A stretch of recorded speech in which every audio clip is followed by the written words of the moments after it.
Hello, everyone. Thanks for joining, and welcome to another session of our Day One and Beyond series, where we take you through various topics and activities related to building out on Oracle Cloud.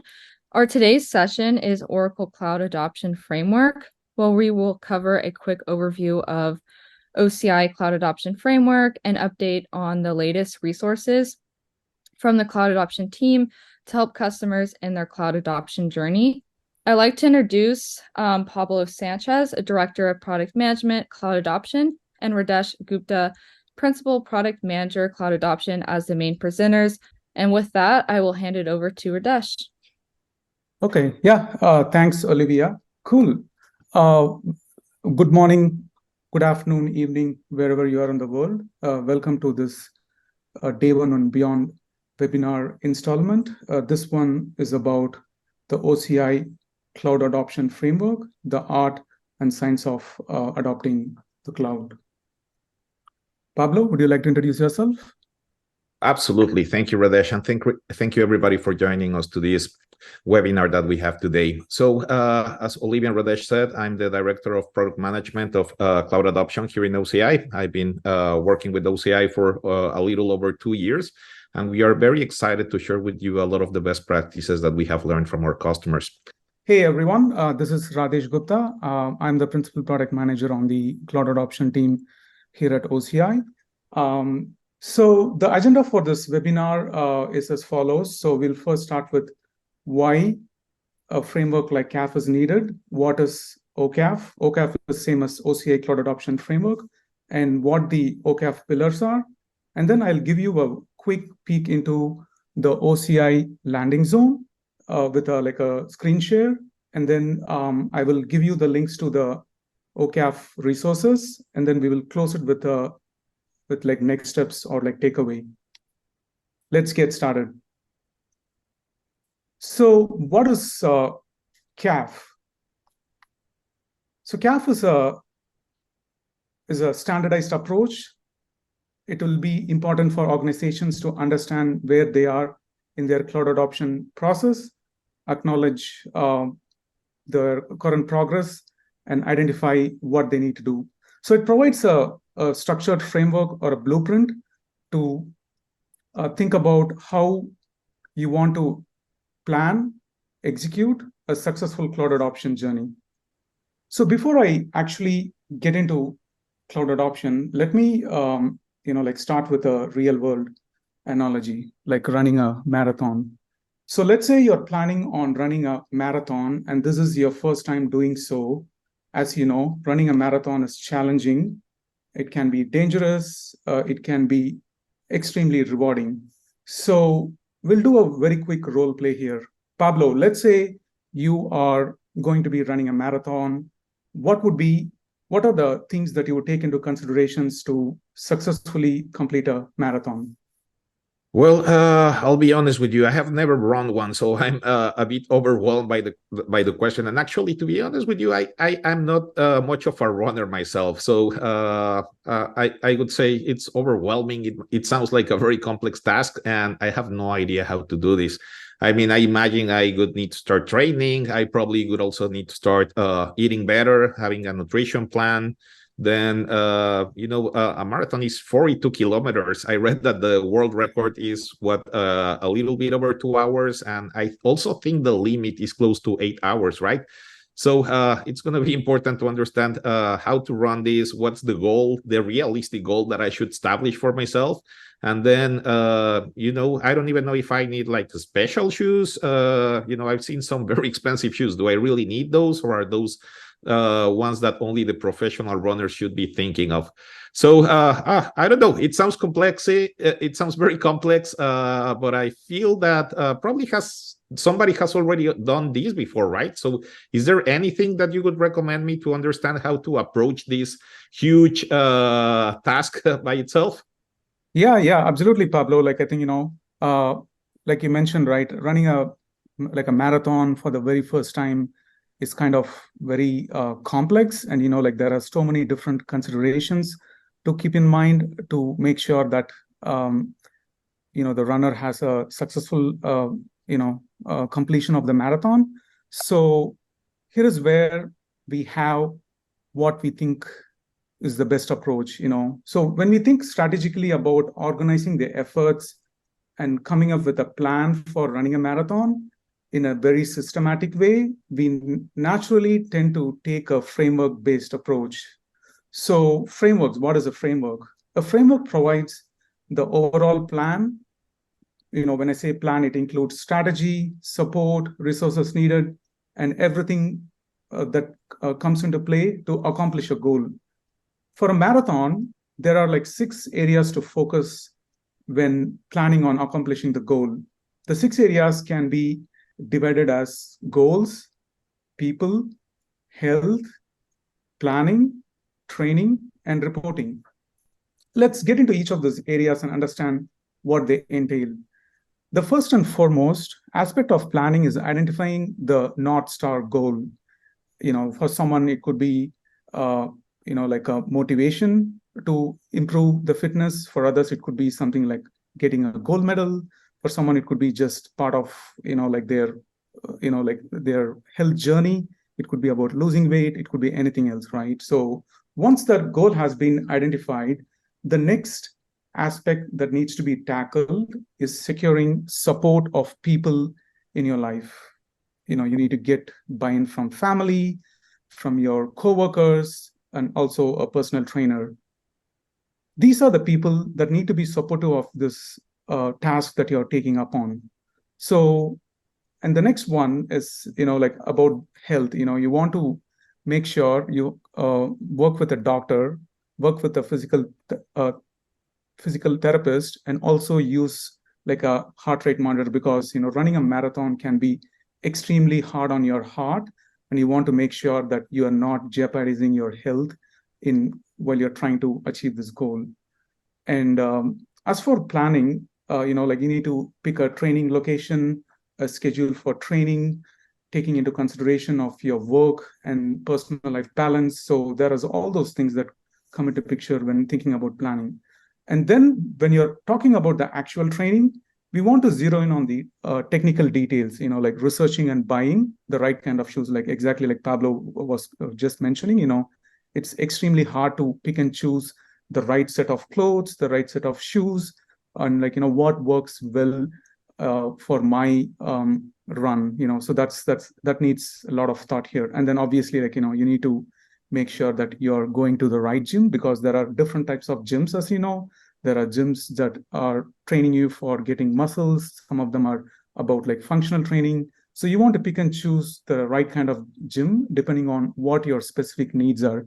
There is no like one size fits all when it comes to any of these 6 aspects. Like these are all like a framework. It just gives you a blueprint and how to think about all the various aspects that come into play to kind of plan and execute.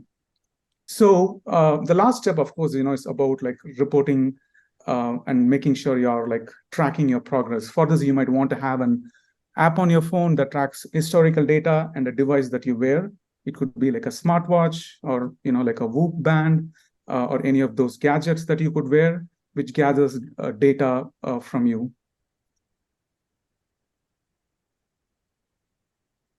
So let's use the same marathon analogy for cloud adoption.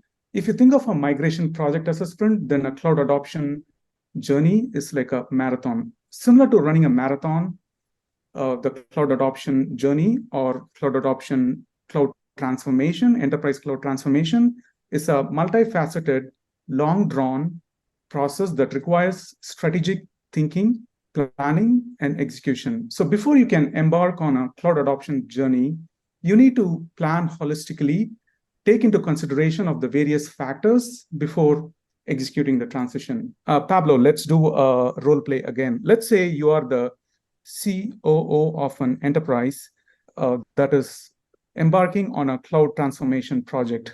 What are the major considerations you will take into account before you kick off this initiative? So taking in consideration what we learned from a marathon. So I think you're right. It's a very challenging activity. It does carry some risks if we don't do it the right way, but at the end, it should be very rewarding and at the end, it should help me accomplish the specific goal that I'm looking for. So taking that analogy back to the cloud world, I think it's very important for us to understand how we help our organization achieve this digital transformation in the right way. And obviously, thinking about cloud adoption, I'm always thinking about technology, right?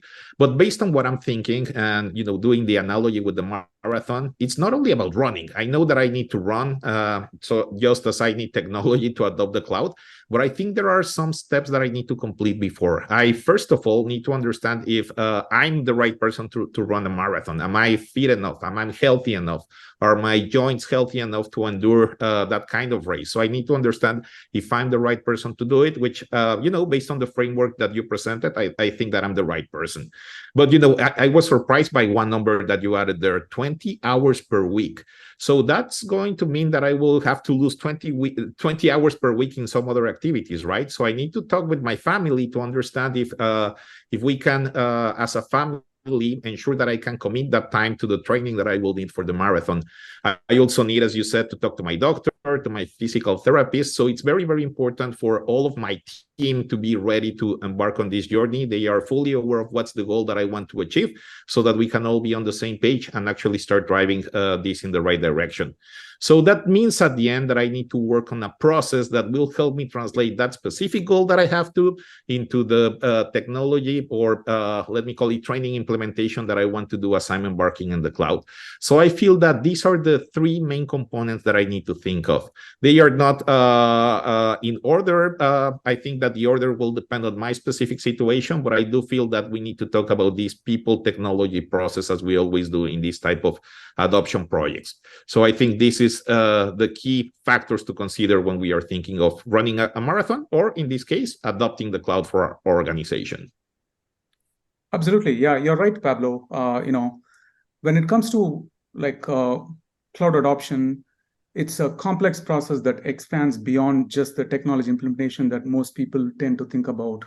They need to really think holistically, plan, and take into considerations of the various factors before executing the transition. So when it comes to cloud adoption, similar to a marathon, there are actually 6 common considerations. So the 6 considerations are basically business, people, security, process, technology implementation, and management and operation. So I know that's a lot. I know we don't want to look at all these things all at once. So I will go into each of these considerations one by one.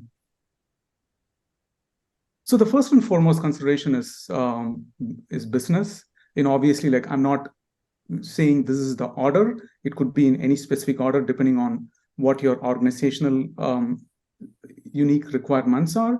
But in general, when you think about business, there are a few things that needs to be taken into consideration: the business case, the business value, and the KPIs. So those are the 3 most important ones. So the questions that you need to ask yourself is, why moving to the cloud is of strategic importance to the business? What is the business case for moving to the cloud? And what is the business value added by the migration to cloud? And then lastly, the KPIs that will change dramatically or not, positively, with cloud adoption. The second is people considerations. Executive sponsorship for cloud initiatives is obviously the top consideration, because only when you get the executive sign-off, you're even able to plan and invest time in putting in efforts to all the initiatives. So getting executive sponsorship requires business IT alignment, buy-in from stakeholders. So those are the 2 important things under that sub-consideration. The next aspect of people consideration is about workforce enablement. What workforce changes are needed in terms of new roles and responsibilities operating on the cloud, and the required upskilling of the workforce with the pertinent cloud expertise. As you all know, security is one of the most, if not the most important, critical non-functional aspects when it comes to any technology initiative. Same is the case with cloud migration. The security landscape changes drastically when you move from your on-prem environment to a public cloud like OCI. Under security, we consider the overall security design and the approach on cloud. With process design, it's something that needs to be evaluated, re-implemented. In many cases, new business and technology processes need to be optimized to realize the benefits of cloud. There are three major aspects that needs to be addressed when it comes to process. The first thing is reestablishing governance policies and standards for the cloud environment, and then managing risks and meeting compliance requirements on the cloud. And with enterprise architecture, you come up with a design for a target architecture for IT infrastructure, applications, data, and integrations. So those are the various architectures that needs to be taken into account. Technology implementation, of course, is the favorite topic for most people here. So there are several sub-considerations when it comes to technology implementation. So decisions around migrating versus modernizing, or a combination of both. And several of the software development aspects changes when you move from your on-prem to the cloud. Things such as workload deployment, CI/CD, the technology stack with the adoption of infrastructure as a service, or platform as a service, or software as a service. As you migrate your workloads to the cloud, you also need to take into consideration of the management and operations practice in place. So this is primarily about ongoing operations, cost management, support, incident management on the cloud. So before you go live on the cloud, you need to have your operations practice set up end-to-end. This is something you have to use on day 0, day 1, and day 2 basis. So this is a very important consideration. In your opinion, companies unaware of mistakes made during cloud adoption overspend by what percentage? Enterprises that are not aware of the mistakes made during cloud adoption overspend by 20 to 50%. So that's a lot. So that's kind of underpins the importance of having a cloud adoption framework and following a structured approach to enterprise cloud transformation.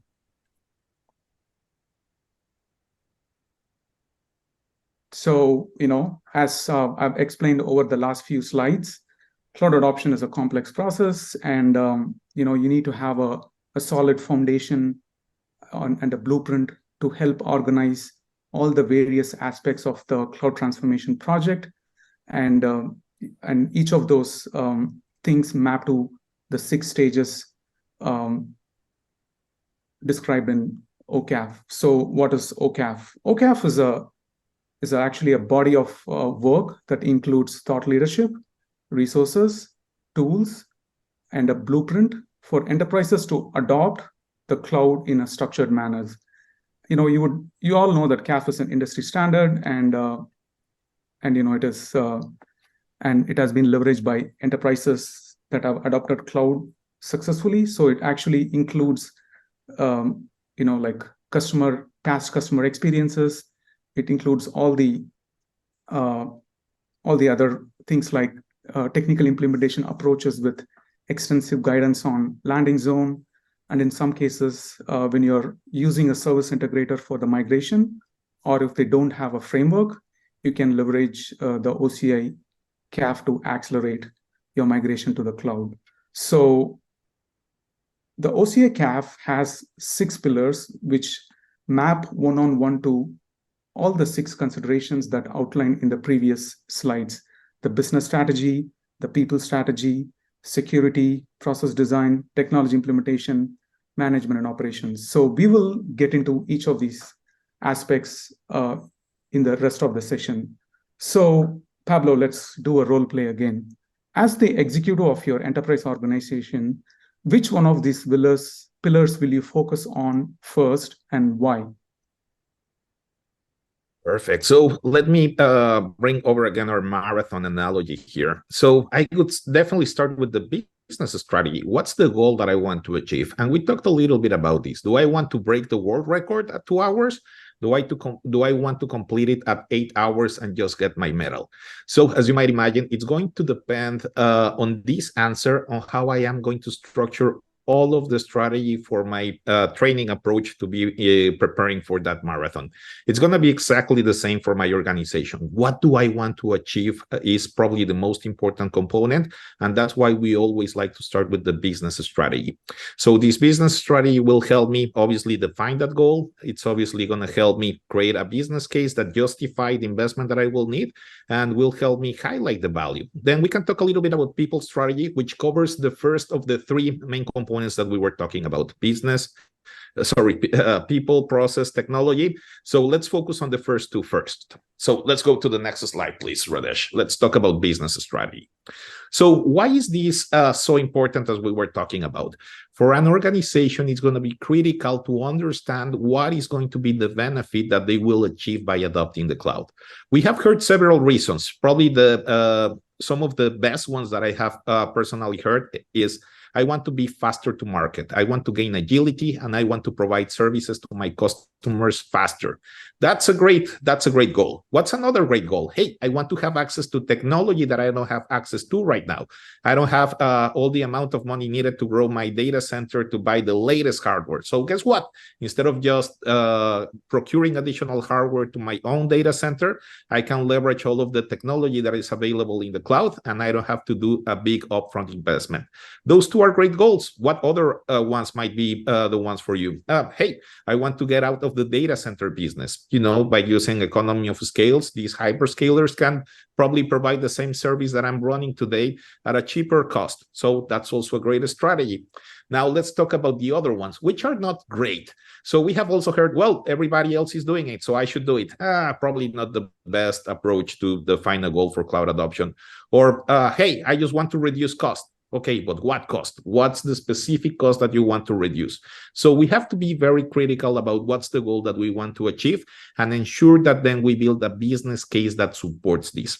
Why do we need a business case? Because first of all, we will need to get the sponsorship from the organization, and this will actually connect us to the next pillar, which is the people strategy pillar. But it will also help me, what is the value that we are achieving by adopting the cloud? And this should be broadly communicated with all of the organization, because again, just as we were talking about the marathon exercise, I'm going to tell my family, hey, I'm going to be now taking 20 hours away from our family time because I want to focus on my health, and I want to make sure that, as a head of a family, you have me for a long, long time. So I want to ensure that I get back to a healthy state. And I am very, very sure that this goal is something that we will all get benefit from. It's the same with an organization. We have to make it very clear, and it has to be trackable, and everybody needs to understand why we are doing this. So let's move on to the people. How do we talk with the people? Who are the people that we need to think about when we are defining this cloud adoption journey? So let's first of all think of the Cloud Center of Excellence. What is a Cloud Center of Excellence? Think of them as the biggest sponsors for this initiative of cloud adoption. It has to include our executive suite. It also has to include our business users, and it also has to include our IT operators, so that we are all on the same page, and then we as a team can make the right decisions for this cloud adoption. Again, using the marathon analogy, I can ask my wife, hey, are you okay if I take 20 hours away? And she might say, yeah, that's okay. But then if my kids are not okay with that, because obviously this will have an impact on their own activities, like, hey, did you remember that trip we were planning? Well, it's probably not going to happen after we complete this. Do you remember those activities you had scheduled for the weekends? Well, that also will be on pause until we complete this. So it's very, very important to have all of the right stakeholders included in this cloud adoption strategy, so that the IT users, the business users, and the executive suite are fully aware of what's the benefit that we highlighted on the previous stage is going to bring back to the organization. Now, as we were talking, there are probably going to be changes. Operating in the cloud is not the same as operating on premises. So what are the changes that need to be implemented?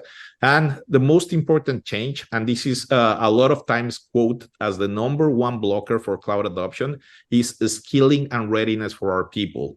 And, if we are thinking about cloud adoption, most of the time we think, oh, yeah, we need to skill the IT people. But guess what? We also need to skill the business people. We need them to understand what are the changes that adopting the cloud will bring to the table and how we deal with those changes. Then we also need to ensure that our IT people have the right certification so that they feel completely safe and secure when they are driving these new technology implementation processes. So it's going to be very, very important for us to keep that people strategy in place to ensure that there are no blockers and that we have everybody committed to this cloud initiative. So Radesh, can you walk us through the other two, the process and the technology components of the cloud adoption framework so that we can share with everybody what's needed when they are thinking of this cloud adoption journey? Yeah, absolutely. Now that we have taken care of the business and the people aspects of the initiative, the next step is to define the business and technical processes as your organization transitions to the cloud. The process design pillar provides you with the guidance to define the foundational processes for the transition to the cloud and operating in the cloud after the transition is complete. As mentioned earlier, the three components that are covered by the process design pillar are enterprise architecture, governance, and risk and compliance. With enterprise architecture, you are trying to align the organization's IT systems with its business objectives. You analyze the current state, you develop a target state architecture, create an implementation plan, and a governance framework, and an architecture roadmap. Establishing an enterprise architecture for the cloud journey is crucial as it provides a clear roadmap for the adoption and helps avoid common pitfalls. Enterprise architecture comprises of business, data, application, technology, and security architecture. With establishing a governance process, you are defining roles, responsibilities, decision-making processes, compliance requirements, and guidelines which should align with the organization's goals, values, and culture, and it should be reviewed regularly to remain effective. Implementing a governance model for progress management is essential to ensure that the cloud adoption process stays on track and the goals are achieved within the set timeline. Maintaining compliance while pursuing this business objective involves establishing a robust risk management and compliance framework, which involves establishing a framework to identify, assess, and mitigate risks associated with IT initiatives, ensuring that compliance with relevant regulations and standards are maintained. Implementing a compliance process is needed because it minimizes the risk, which is very vital.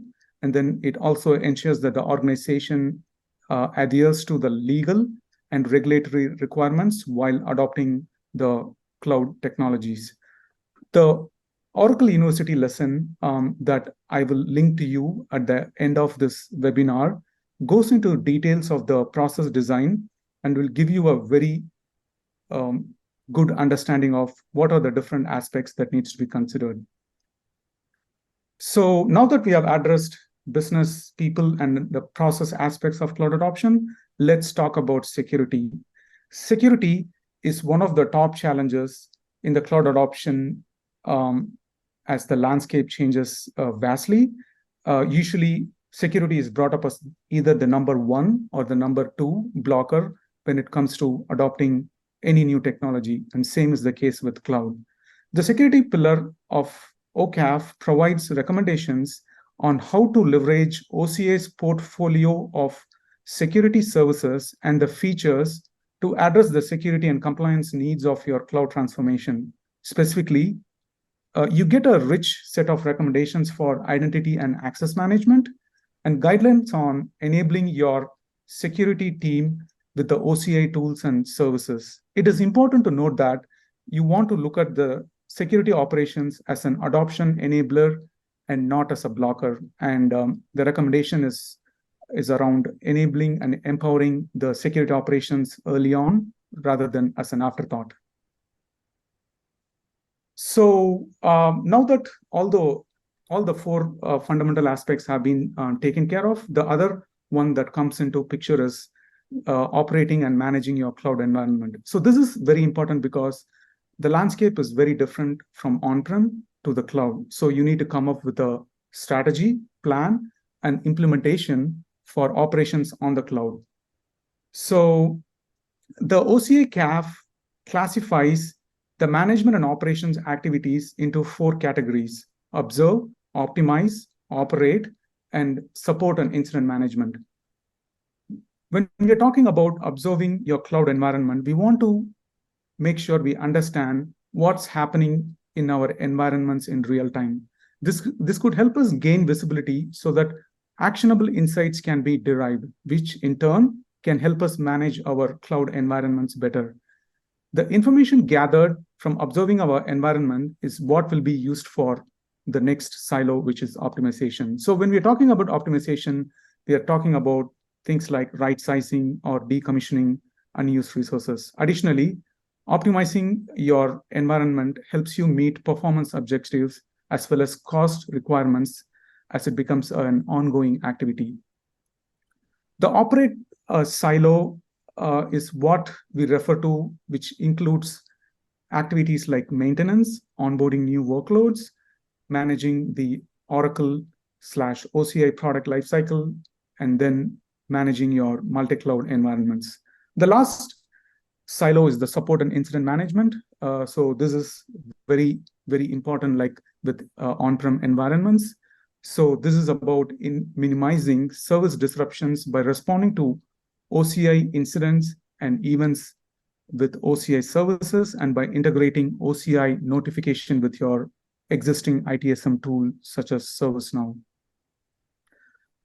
So, like technology implementation, as I mentioned, is one of the most important, and the most favorite topic for the folks that are migrating to the cloud.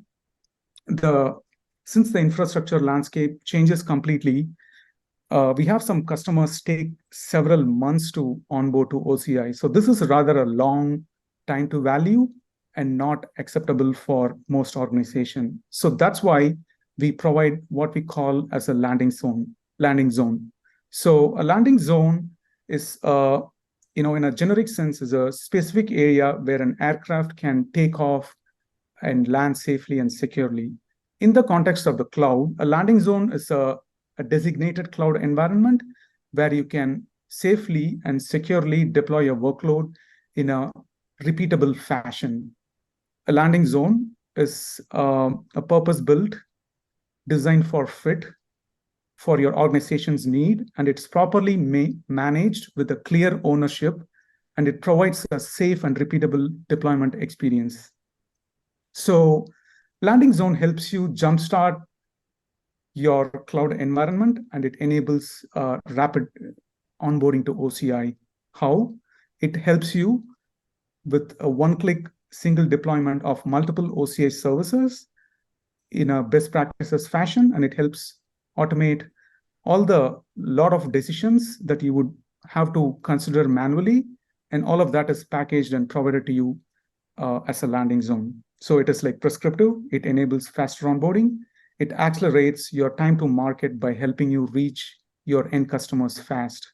It also helps you with repeatable deployments by avoiding configuration drift with the templates. With landing zone, there are multiple ways to deploy, and I'm going to be showing you the OCI console and where you can find these different templates and the various deployment options to deploy the landing zone to your environment. So Pablo, let's role play again for a quick minute. If you had to pick one pillar, which one would you say is the most important one for any organization? Well, that's a tricky question because, as I was mentioning, I think that if we don't go over all of the components of CAF, we might end up bypassing some of the key decisions that we need to accomplish. But if we are obviously going through all of them and we want to ensure that we are ending up with a clear, specific environment where we can deploy our workloads, I would say that the technology implementation will help me do that. So let's go back to our marathon example. So I'm pretty sure that a lot of people like me that had no experience running a marathon wanted to get started. So I wouldn't say we have to look for a completely new build from scratch diet plan. I don't feel that we need to go and create a new training plan. I think that there are already some landing zones out there that can tell me, hey, if your goal is to complete the marathon in 5 hours, this is the diet, this is the training plan, and these are the key considerations that you need to complete to run the marathon in that area. Well, perfect. That's actually my landing zone. And the best part is that it can give me a really, really good understanding of what's the time investment that I will need. And we were talking about that. Overspending is very, very, very expensive, not only on the economical side, but also on the people side. People are going to get tired if they don't see the results. People might think that it was not even worth it to get started with the approach. So actually what I learned about these landing zone exercises is that you can actually train to run a marathon in 3 months by investing around 12 hours per week. So that's the landing zone for running a marathon. And in a similar fashion, we have a landing zone for OCI. So Radesh, can you help us understand how we get access to that training plan and readiness plan so that everybody in the call can run their basic OCI environment with the best practices that we have identified from our customers in a very, very fast way? Yeah, absolutely. I'm going to give you a real quick peek into the OCI landing zone. But before we get into that, I have a question for the audience.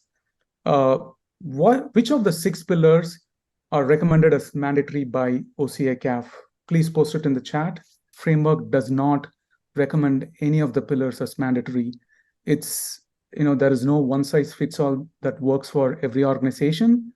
So you go with what applies specifically to your organization and then build on top of that. So it's a blueprint, as I mentioned in one of the slides before. And actually, if you noticed, we actually changed the order just to fit this presentation. When we presented the 6 pillars of CAF, technology implementation happened before management and operations.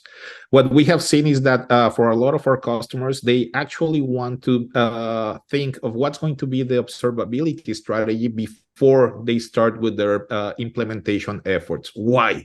Because obviously high availability, disaster recovery are going to be very important components when you are designing your enterprise architecture for the cloud. So it's also a valid route. If you feel that you need to include that as part of your initial design, then that's the way to do it, and the technology implementation pillar will come later. So it depends on you. A framework is obviously a framework. It's not a mandated journey that all of you need to go through. And at the end, all of the blueprints, all of the best practices are available for you. You can take a look at them and then define what's the specific plan that works for you and your organization. Yeah, absolutely. So I'm screen sharing my console, and what I'm going to go through now is the 3 deployment options when it comes to landing zone. So I'm at the login page. So if you see the application development, you would see what we call as the start small option. So this is the baseline landing zone. So this is something will help you deploy a quick landing zone for a proof of concept, or to get you a feel for how landing zone looks like. And it will pretty much deploy a landing zone in 9 minutes. So this is something that you would look at initially if you're deploying to the cloud for the first time and are understanding what a landing zone is. And the cases when you will not use this is when you are advanced and a lot about landing zones and Terraform, and you want multiple parameters to be customized for your specific needs. So with this one, we don't allow any customization. So this is just for any quick POC, proof of concept kind of project. So I'm going to cancel this and close this one. So the next one is the landing zone that you can deploy from Resource Manager. So if you search Resource Manager in the console, you will see the various options. So when you click the Stacks version, what you do next is you go for create a stack. So if you click on the template, you can pick a template that is available. So as you can see, there is like multiple landing zones here. I just want to briefly talk about what these are so that you're not confused. The first one is the SCCA landing zone. This is something that will be relevant to you if you're working in the government sector. As you would imagine, it's an extra secure landing zone, which is built on top of the enterprise landing zone. So the next two landing zones are basically the landing zone, Oracle Enterprise Landing Zone V2. So V2 was launched in March 2023. It is a more modular approach, and you can actually like customize a lot of values that it exposes, because like if you're actually going to deploy a workload for your production environment, this is the one that you would be using. And before I forget, all of these landing zones are available free of cost to you. We are not charging anything. We are giving this to our customers to help them jumpstart their cloud adoption journey. So that's the intent behind publishing these landing zones. So the landing zone workload expansion is the landing zone template for your workloads. So as I introduced earlier, landing zone is a purpose-built like designated cloud environment for a specific purpose. So the baseline landing zone it actually covers for things like compartment structure, security, cost management, identity, and all those things. And the workload expansion covers for your workload specific items. It could be anything that is pertinent to your workload. The landing zone version V1 is the one that we had like published before the V2 was published in March 2023. So for customers that have V1, they need to redeploy the V2 one because it's like a step change rather than an iterative change, and it's a lot different from V2. You might have heard about the enterprise scale baseline landing zone. So that is what V1 is. So with the stack template option, you're exposed to all the parameters that can be changed. And you might be wondering, like, what if the parameters that are exposed by the stack template version of landing zone, what if that is not sufficient for me? So that's where the Oracle GitHub open source version comes into picture. So I'm here at the Oracle Quick Start GitHub project, and if I search for a landing zone, I will see multiple options. Like I mentioned earlier, the SCCA one is the one that's for government, and then the OCI landing zone is the V2 version that I just showed you on the Resource Manager, ORM. So if you're an enterprise that has advanced Terraform skills and have a very good understanding of the cloud infrastructure, with this one, you can actually customize it and build anything on top of it. So this is for more advanced users, and this is something that will help you build on top of things that's already published rather than having to wait for any new updates from Oracle. So, like the process for doing this is, like you fork off from the main line, and, you can see like multiple branches depending on what your use cases are, and then like start making changes on your branch. And as new release gets released or published to the main line, you can merge those changes to your branch, and you can get the latest and greatest from OCI rather than having to wait on any new releases from Oracle. So these are the three options. And then, like the most important thing to consider here is always use a DevOps pipeline when you're like promoting a new landing zone to your environment. So that kind of closes the landing zone overview. Let me just quickly transition back to my slide deck. So the two most important links you want to have handy for you is the free Oracle University course. So this is a course that we launched back in May. It's close to 3 hours course, and it gives you a complete end-to-end understanding for anyone that has never even worked on cloud before. So it starts from like level 100 and level 200. So, you will see the entire team, the cloud adoption team, presenting each of the 6 lessons within this course. So, this course has all the things that I've described in this deck into complete details. And the next link you want to have handy is the CAF landing page. So this page links you to all the resources that we have published, including the Oracle University course, the Landing Zone Live Labs, and all the contents like blog post, whatever we have published. So this is the entry point to get to it. So please make sure that you have these 2 links handy, and I'm sure that these links will be made available to you after this call. So I absolutely recommend you to go through the content.